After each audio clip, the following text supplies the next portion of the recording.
अस्सलाम वालेकुम, नमस्ते। हूँ छूँ डॉक्टर सफान लांबा।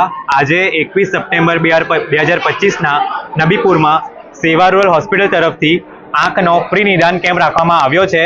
હેલ્પ એટલે કે હેલ્પ એવરી લિવિંગ પર્સનના સહયોગથી આજે મોતિયા અને વેલના દર્દીને તપાસ કરીને સેવા રૂરલ ઝઘડિયામાં લઈ જવામાં આવશે। એમનું ફ્રીમાં સારવાર કરી ઓપરેશન કરવામાં આવશે। આજે ફ્રીમાં ટીપાનું વિતરણ અને ચશ્માનું વિતરણ પણ સહયોગથી બધા દર્દમંદીઓને કરવામાં આવશે। ધન્યવાદ।